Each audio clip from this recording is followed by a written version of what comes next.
კიდევ ერთხელ ყველას მოგესალმებით, თქვენ უყურებთ დილის გადაცემას განთიადს და წარმოგიდგენთ ჩვენს პირველ სტუმარს, წმინდა ალექსანდრე ნეველის სახელობის ტაძრის წინამძღვარი დეკანოზი ბიძინა გუნია. დილამშვიდობის დაგვროცეთ მამა. მერჩა გაგახარეთ.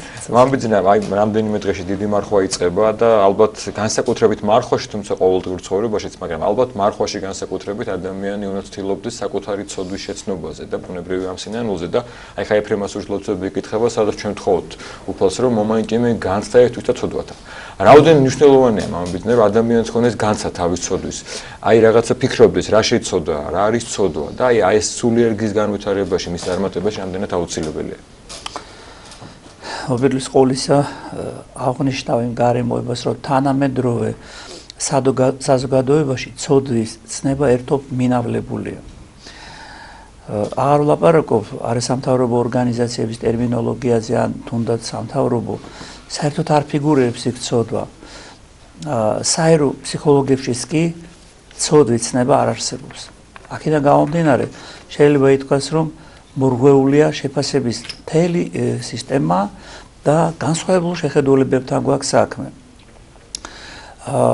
იმ მდგომარეობამდეც კი მივდივართ, რომ ისეთი მნიშვნელოვანი დღესასწაული, როგორიც არის მაცხოვრის შობა, აქაც კი არა გვაქვს ჩვენ გაცნობიერებული, რომ მაცხოვარი გაანკაცდა მოევლინა ამ ქვეყნიერებას ცოდვის არსახოცად.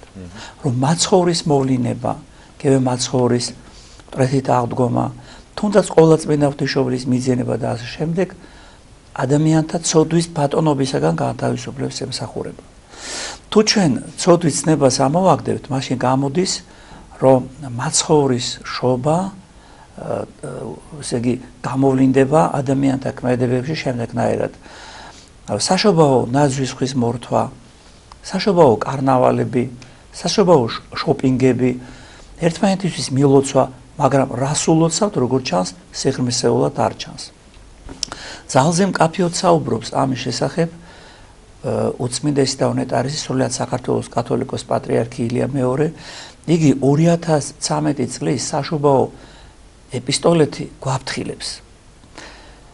ჩვენი სულიერი სისუსტის გამოვლინება თუნდაც ის, რომ დღესასწაულებს ფაქტობრივად მიწიერი გრძნობებით ვეგებებით და რეალური განცდა ცოცხალ ღმერთთან ურთიერთობისა არ აქვს. სწორედ ეს არის ძალზე მნიშვნელოვანი გარემოება, აი გვაფხიზლებს მისი უწმინდესობა, რომ ჩვენ დავუფიქრდეთ ამა თუ იმ დღესასწაულს და ჩავწვდეთ მირს არსს. და ამ მარს ვერასდროს ჩავწვდებით, თუ ადამიანი ვერ მიხვდა, რომ მასში გარკვეულწილად ბატონობს ცოდვა. და თუ ადამიანი ვერ მიხვდა, რომ მაცხოვრის განკაცება, მისი ჯვარცმა, მისი მტრეთით აღდგომა, ამაღლება და ყველა 12 დღესასწაული ადამიანთა ცოდვილი მდგომარეობის წარხოცას ემსახურება. თუ ჩვენ არ ვიცით, რა არის ცოდვა და ცოდვას ამოვაგდებთ ჩვენი ცნობიერებიდან და ამაზე არ ვიფიქრებთ, გამოდის, რომ ნათლობის მნიშვნელობაც არ გვესმის. რომ ნათლავთ ბავშვს და ნათლავთ იმიტომ, რომ დიდარი ნათლები გვყავდეს, ნათლავთ იმიტომ, რომ შემდეგ დიდი სუფრა გავამართოთ ნადიმი და დრო კარგად გავატაროთ. თუ ნათლავთ იმიტომ, რომ პირველ ცოდვის, პირველ ადამიანთა ცოდვისგან განთავისუფლდეს პიროვნება და თუ ის დასრულია, ასევე ნათლობისას მას წარეხოცება თავისი პირადი ცოდვები. რომ კვლავ დაუბრუნდები უწმინდესის და უნეტარესის სრულიად საქართველოს კათოლიკოს პატრიარქის ილია მეორის შეგონებას, იგი გახსნილად ასე საუბრობს და გვეუბნება, თითქმის არ არის არც ერთი ქვეყანა, არც ერთი ქრისტიანული ოჯახი, რომ არ ხარობდეს ამ დღის დადგომით. მაგრამ ფაქტია, რომ ბევრისთვის უცნობია ასეთი განწყობის ნამდვილი მიზეზი და ისის თუ რას ავალდებულებს ეს დღე ყოველ ადამიანს. უმრავლესობა ვერ გვიპასუხებს, მაინც რა მიზნით მიიღო კაცობრიობი ბუნება უფალმა, რა საჭირო იყო ეს, რა შეიცვალა მისი მოსვლით დედამიწაზე, ამის გაგება ზოგიერთს არც კი აინტერესებს. ესე იგი გამოდის, რომ შობას მთავარია ვიზეიმოთ, ერთმანეთს მეულოცოთ. მე მინდა ერთ გარემოებაზე გავამახვილო ყურადღება. ევროპულ ქვეყნებში დიდ მნიშვნელობას ანიჭებენ საშობაო ვარდადეგებს, მასთან ფილმების არის დანიშნული, ანუ შოუბას. და ამ ფონზე მინავლებულია აღდგომის ბრწყინვალე დღესასწაული. ამ დროს აღდგომის ბრწყინვალე დღესასწაული კაცილებით უფრო უპირატესად აღმატებულია. სწორედ ეს არის ცით განეწილებული ხედვა.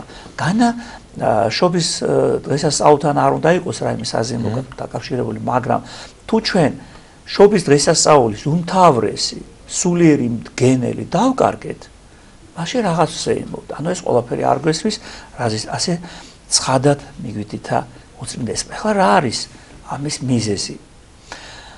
მორწმუნე და ურწმუნო ადამიანის ცნობიერება მკვეთრად განსხვავდება ერთმანეთისაგან. თუ მორწმუნე ადამიანისათვის ხილულ სამყაროსთან ერთად უხილავი სამყაროსთან არსებობს და ისინი გამსჭვალავენ ერთმანეთს და უპირატესი იერარქიული ადგილი უხილავ სამყაროს განეკუთვნება, ურწმუნო ადამიანისათვის ეს ოდენცარიელი სიტყვებია. ან ბრჭყალებში უკეთეს შემთხვევაში შავი მაგიის მეშვეობით, ასტროლოგიის მეშვეობით, სხვადასხვა ჭრილობების მეშვეობით უხილავ სამყაროში ხელის ფათური, რომელიც უცილობლად ერთმნიშვნელოვნად დემონურ სამყაროსთან კავშირს ზეგი აუცილებლად კავშირს ამყარებს. ამიტომ არის მნიშვნელოვანი რომ გავაცნობიეროთ ხედვები ამასთან დაკავშირებით და უფალი გვაფრთხილებს და გვეუბნება ტიტეს მიმართ ეპისტოლეში პავლე მოციქული ბრძანებს უფალს აღიარებენ ვითარცა უწყიან, ხოლო საქმით განშორებულ არიან. საჯაგელ და ურჩ და ყოვლისა კეთილისა საქმისაგან განშორებულ.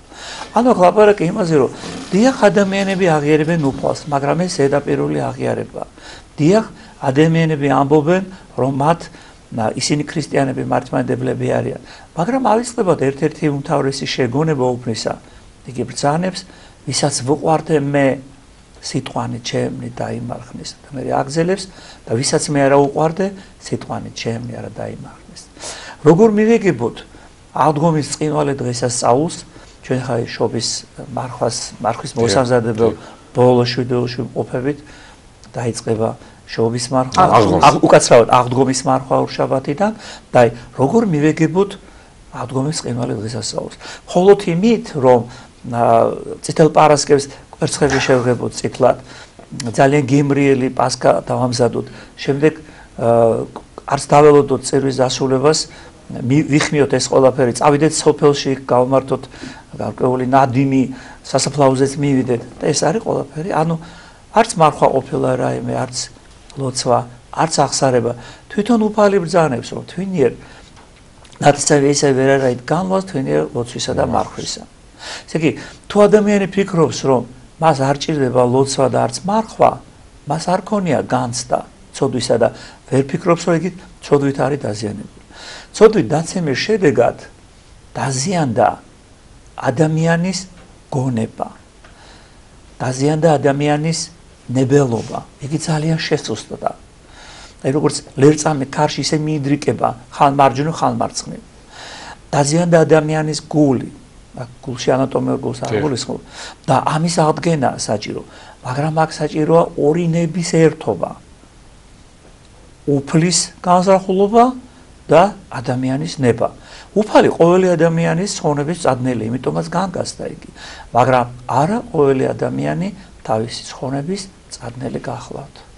დიახ, მამაო, აი თქვენ დასაწყისში საუბრობდით ცოდვის გაცნობიერების აუცილებლობაზე და იმაზე, რომ ძალიან რთულად გას დღეს ეს საკითხი, თითქოს წაშლილია ზღვარი კეთილსა და ბოროტ შორის და აი მაშინაც კი როდესაც ეკლესია მოუწოდებს თავის მრევლს და ეუბნება ცოდვას არ ქვევს ცოდვას, ხომ თავის სახელს დისკრიმინაციაში დებენ ხოლმე ეკლესიას ბრალს და კრიტიკის ობიექტი ხდება. ამ დროს შეიძლება აი ეკლესიის გარეთ მდგარი ადამიანი, რომელსაც ჯერ არ დაუწყია ეკლესიური ცხოვრება, ძალიან დაიბნეს და ვეღარ მიხვდეს რა არის ცოდვა, რა არ არის ცოდვა, რა არის კეთილი, რა არის ბოროტი. აი რა როგორ უნდა მოვიქცეთ ამ დროს მამა, ვინც ის ადამიანები როგორ უნდა მოიქცნენ, რომლებიც ეკლესიის გარეთ არიან. დისკრიმინაციაში ან ჩამორჩენილობაში, რომელიც საუკუნეა რაღაც დროს ეგ არის. ასეთი მიმართება ეკლესიისადმი არ არის პირველი და 21 საუკუნის შვილობილი არ გახლავთ თუ შვილი. ეკლესიის შექმნიდანვე ეკლესიას ებრძოდნენ. რისთვის იქნა შექმნილი კატაკომბები, რომ საოცარი დევნა იყო ქრისტიანების. რამდენი ადამიანი გაიყვანეს და ქრისტიანობისათვის აწამეს და უამრავი რა ხდებოდა. ეხლა წამების მეთოდი ცილის წამების მეთოდმა შეცვალა. თუმცა მდგომარეობა ამ რეალურად არ შეცვლილა, იმ გაგებით, რომ დამოკიდებულება გარკვეული ნაწილის ადამიანებისა ისევ დემონურ ცნობიერებას ემყარება. მოსემ მთაზეა ასული და კერპი ჩამოასხას, ხბოს კერპი და მასემენ პატრის. ამ დროს იცოდნენ ყოველივე ისტორია, რაც ებრაელი ერის, ჩვეული ერის, ესე იგი, უფალთან ერთობას წარმოაჩენთ. ამ ხრივ აღარ ჩაუგმავდებით, გავაგრძელებ და დღემდლობაში ასეთი სულიერი მიმართება გარკვეულწილად გრძელდება. დიახაც, ქვეყანა რა თქმა უნდა არის დემოკრატიული, ზოგადად დემოკრატიის პრინციპისკენ მივდივართ, მაგრამ სულიერსა და მშვენიერ შორის უნდა გავავლოთ აუცილებლად სხვარი. და თუვიმე ამას არ ხედავს, აქ ეს ჩვენთვის ნათელია უფალი ბრძანებს თვარასხენ და ვერ ახედავენ, ურასხენ და არა ესმით. ანუ სულიერი ცხოვრების პერიპეტიები და მშვენიერი ცხოვრების პერიპეტიები ერთმანეთისგან განსხვავდება. ამასთან დაკავშირებით კორინთელთა მიმართ ეპისტოლის ერთ ამ მონაკვეთს გავიხსენებ, ხოლო მშვენიერი კაცი არა შეიწყნარებს სულსა ღვთისასა და სიცოცხე უჩს მას. ყოველივე ის, რასაც უფალი ბრძანებს. აქედან გასაგებია, რომ უფალი რო ბრძანებს შეინარეთ რამე თუ მოახლოებულ არ სასწრაფებელი ცათა, აქ ცოდვაზეა ლაპარაკი. თუ ჩვენ ცოდვით ცნება ამოვაგდე, მაშინ არც დანაშაული ყოფილა. დანაშაული ყოფილა ის, რაც კანონში წერია. დიახ, მე მესმის საზოგადოებრივი თანაცხოვრების კანონები, მაგრამ არსებობს ზნეობის უბერებელი კანონები. არსებობს სულიერი მიმართება. მაგალითად, სულიერ კანონთა რანგს განეკუთვნება 10 მცნება. პატივი ეცი მამასა შენსა და დედასა შენსა, არა იმრუშო და ასე შემდეგ. თანამედროვე საზოგადოება, აი მარტივი მაგალითი, თანამედროვე საზოგადოება იმის გამო, რომ ვერ ხვდება ცოდვის მნიშვნელობას და მის კავშირს ადამიანის ცხოვრებასთან, სხვადასხვა პოზიციებიდან განიხილავს სიყვარულს. ჩვენთვის სიყვარული უზენაესი ცნობა და იგი უფალს და მოყვას მიემართება. და მამონთათვის სიყვარული შეიძლება ქვენა გზნობების გამოვლენას ესადაგებოდეს. აქ ზღვარი არიან ძალიან დიდი. თუნდაც რუსთაველს გავიხსენებ, სიზღვა სხვა, იგი სხვა, შუაუდეს დიდი ზღვარიო. და ეს ზღვარი წაშლილია არათუ რელიგიური ცნობიერების უარყოფით, თუნდაც ესე იგი პოეზიის გაუთვალისწინებლობითაც და ჩვენი უდიდესი საგანძურის გაუთვალისწინებლობით. ასე რომ თუ ჩვენ მხოლოდ ადამიანი კანონმორჩილი რა თქმა უნდა იყოს, მაგრამ უპირველეს ყოვლისა მან უნდა გაითვალისწინოს სულიერი პერიპეტიები. არასდროს ეკლესია არ გრძალავდა რაიმეს, ეკლესია ამხელდა. როდესაც ჩვენ ვხედავთ თანამედროვე საზოგადოებაში უზნეობის პროპაგანდას, ამ სიტყვას ხაზს გავუსვა, უზნეობის პროპაგანდას. ამის ესე იგი საპირწონედ ეკლესია ხმას ამოიღებს. ყოველი წესერი ადამიანი ხმას ამოიღებს და ამხელს იმ ადამიანებს. ის ცოდვები, რაზეც ჩვენ ახლა საუბრობთ, ზოგადად თუნდაც სოდომური ცოდვა არ არის 21 საუკუნის პირმშო. გასაგებია ეს როდის იყო, მაგრამ ამ ცოდვის პროპაგანდა, აი ეს სიტყვა როგორ არ მოსწონთ, როცა ჩვენ ვეუბნებით. რომ მათ გონიათ, რომ მათ შეიძლება მოუწოდონ ახალგაზრდებს, რომ ამ ცოდვის თანაზიარი გახდნენ. ეს თავისთავად ცოდვა. მათ გონიათ, რომ ყველაფრის უფლება აქვთ. ეს რა თქმა უნდა სწორი არ არის.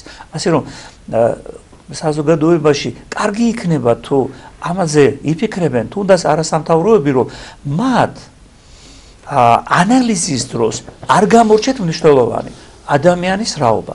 თუ ადამიანი რობოტია, მაშინ გასაგებია რობოტს არ ჭირდება არც ზნეობრივი სახე, არც სულიერი, მხოლოდ ინსტრუქციები ჭირდება და ასეთი ინსტრუქციები რა თქმა უნდა არის. ეხლა მომბიძინეთ დღეს ჩვენ საუბრობთ ცოდვის შეგრძნებაზე, ცოდვის განცდაზე და ხშირად არის ეს შემთხვევა თქვენ უფრო კარგად მოგეხსენებათ როგორც მოძღვარს, რომ აი ადამიანი მიდის მოძღვართან ახსარებად და მოძღვარი ეკითხება რომ დაუშვai რა შეცოდე რა ცოდვა და პასუხი ხოლმე რომ არაფერი არ შემეცოდოს რა ცოდვა უნდა მქონდეს. ესე იგი თუ კაცი არ მოუკლავს არა მძიმე ცოდვა არ ჩაუტვინე ფლის რომ უცოდველია. აი ამაზე რა შეფასებას გააკეთებ და ეს ადამიანებს რას ურჩევთ რომ აი ცოდვის განცდა რას გულისხმობს და მაინდა-მაინც თუ ყოველს ჯვარი წერა კაცი არ მოუკლავს აღნიშნავს იმას რომ უცოდველია ხო ადამიანი. განსაკუთრებით აი ძველი თაობის ხალხმა იცის რომ აი ხა რა ცოდვა მე მაქვს. არაფერი ცოდვა სპერტა ყველა შემოგვიყვება. მე მახსოვს დაახლოებით 2 ათეული წლის წინ, შეიძლება ცოტა იქითაც უწმინდესი და უნიტარისი სრულიად საქართველოს კათოლიკოს პატრიარქი სიონის ეზოში შემოიკრებდა მრევლს.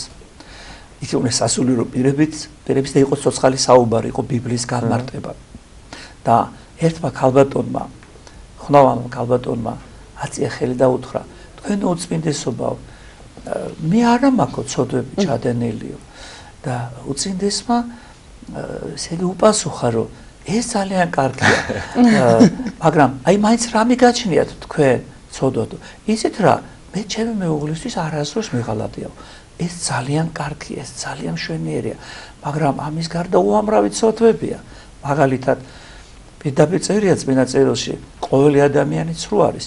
ალბათ თუ ჩვენ ნამდვილად ჭეშმარიტად ჩაუღმავდებით ჩვენ თავს, აღმოაჩენთ, რომ ჩვენი ცხოვრების განმავლობაში არაერთგზის გვითქვამს ტყუილი. ეს ხო ცოდვის ერთ-ერთი გამოვლინებაა. ან ესე იგი განგვიკითხავს ადამიანები, ან ურჩობა გამოგვიჩენია მშობლებისადმი, ან ესე იგი სასტიკად მოქცეულად, გაბრაზებულად და ასე შემდეგ. ზედმეტად ესე იგი ზღვარგადასვლად მოქცეულად და ამის ჩამონათვალი ძალიან შორს წაგვიყვანს. ესე იგი ორშაბათიდან 5 დღის განმავლობაში წმინდა ანდრია კრეტელის კანონის კითხვა იწყება. ერთ ამ უნარიც მოგახსენებთ, რაც წარმოაჩენს ადამიანის ესე იგი ამ მდგომარეობას, სოდო მდგომარეობას და მისი გამოსწორების გზის აუცილებლობას და როგორ უნდა გამოვიდეთ. აი რას შეგვაგონებს წმინდა ანდრია კრეტელი თავის დიდ კანონში, სინანულის კანონში. ჟული მოუძლურდა და ურგები იქნა სახარება. ხოლო წერილნი ყოველნი ცუდ მაშვრალ. წინასწარ მეტყველნი უქმ და ურგებ სწავლისა სიტყვაი. რამე თუ წყლულნი შენი სულო განმრავლდეს, არა ყოფითა კურნებად შემძლებელისა. რას შეუძლია ადამიანი განკურნოს? სახარებას, მაგრამ არ მიმართავს სახარებისეულ სწავლებას. გულს არ უხსნის არ განისჭვალება სწავლებით. ამიტომაც ურგები იქნაო სახარება ბრძანებს წმინდა ანდრია კრეტელი. ხოლო წერილი ყოველნი ცუდ მაშვრალ. ანუ თუ რაიმე სახარების გარდა ხო უამრავი წიგნებია, ძველი აქტის, ახალი აქტის.